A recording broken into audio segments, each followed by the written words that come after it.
was the BIMC, or what you call the Boss Ironman Challenge. So it was an endurance race by big-time motorcycle enthusiasts, mga riders coming from all over the Philippines, Luzon, Visayas, Mindanao, and then it was a 24-hour challenge. I think brought to us by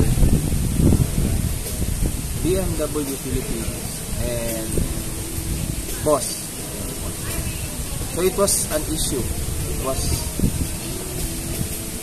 a controversial event dahil nangyari is along the race, mga midway sa race is may mga na-disqualified because of some violation. So we'll show you on the next pictures or video regarding the violations. Ano yung mga nilabag nila, guys. So I made this video, this is for my own point of view, suggestions, comments, and reaction regarding sa race. So it started in Jensan and should be finishing also in Jensan. So the route is around 200 plus kilometers, and then may mga checkpoint and may dapat na susundin na route and time for. So nangyari is when the race when the endurance test take note, it was an endurance challenge, it was not a race. Why? Because di siya dapat magiging race since they are driving on a national highway. So of course, ang safety is the primary purpose of this event. Delikado kasi, guys, siyempre yung mga motor nila malalakas, but they are not on the racetrack, they were on the national highway. So the purpose is endurance. It was just a challenge on how you are going to finish the course being safe, and of course ang mga fans, dadaanan mo yung iba't ibang lugar, and may mga fans kang iupuan, may mga magagandang places kang pupuntahan. Anyway, to cut the story short, diretso tayo sa issue. So, hati ang mga reactions and comments sa mga viewers natin or sa mga fans. Madaming nagalit kasi bakit daw may na-disqualify or bakit di-disqualify sila right after sa midway ng race, sa 4th checkpoint na yata yun.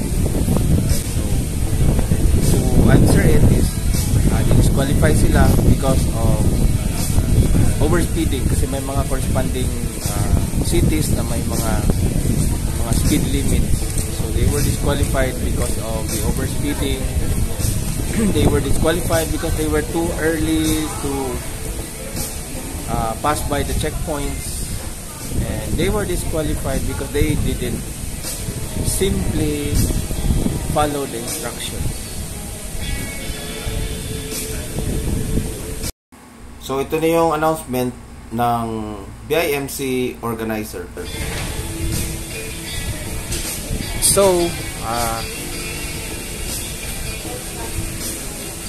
in my own point of view, tama ang ginawa ng organizer. Of course, they have to save their butts from getting screwed up pag may mga nangyari.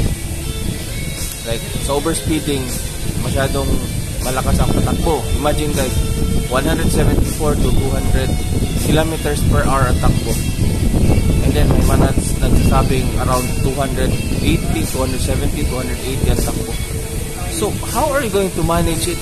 What if may tumawid, or may sasakyan na kaharang, or may nag-U-turn, or may anything?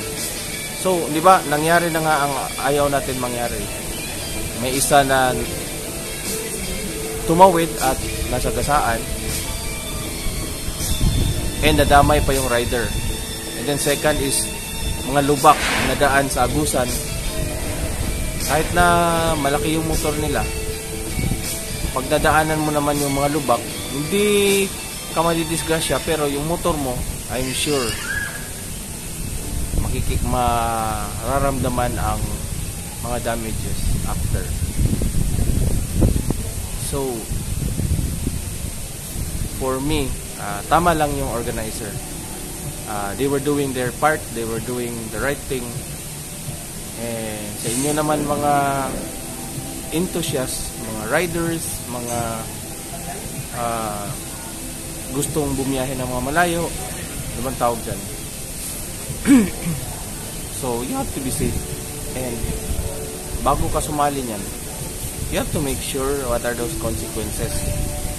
Meron din ako narinig na may pustahan, so yun ang ikinagagalit ng iba, kasi nga may pustahan and then na-disqualified, so walang klarong winner sa tatlo. But then meron na namang winner, and to sum it all up, the race was concluded, and it was a very successful, the endurance challenge was concluded, and it was a very successful event. So hoping that next year sa event nila may maraming matututunan yung mga viewers, fans, and especially yung mga sasali. It was an Ironman challenge, it was not a race. So ikaw babe, unsa may masulti nimo regarding sa katong Ironman challenge? Kung imuhang opinion lang ang paminawon. Nahaman na to itong nadaog, itong tulo ka buok? Katong na-disqualify na tulo ka buok, wala man sila kadaog. Ako din yung tinong kadaog. Wala ko masulti. Hindi, wala ko masturya. So ayan na nga guys,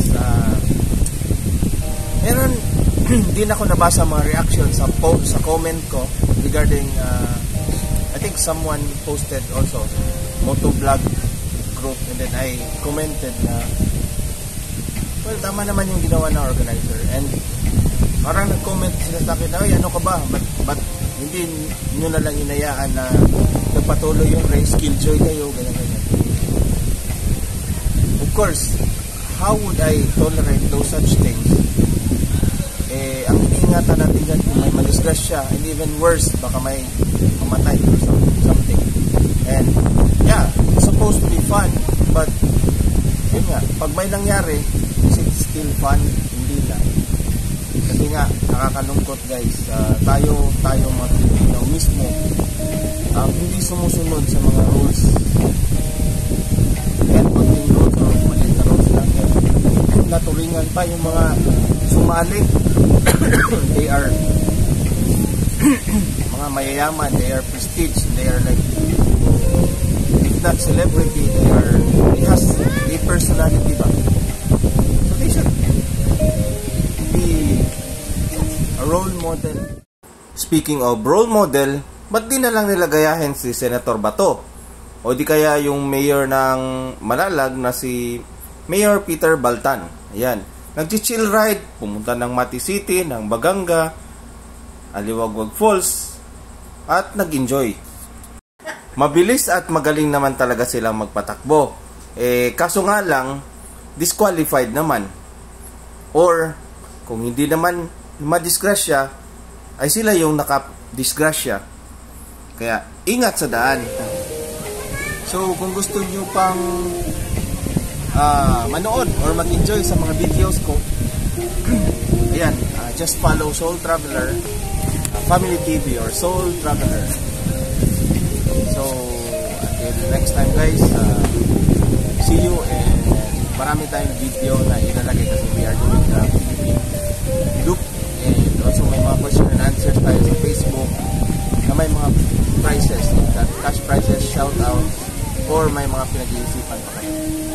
So, next time, we will see you again. So, shoutout nga pala guys sa Modala Resort here in Dulho, Bohol, Philippine Islands. At maraming salamat sa panonood at sa pagtangkilik sa ating programa sa Soul Traveler, and salamat sa mga sponsors na Cochinillo de Davao, Woodstock Burgers, Baymax, Pawn Stars, Real Deal Vault, and Sporty Glam Shoppers.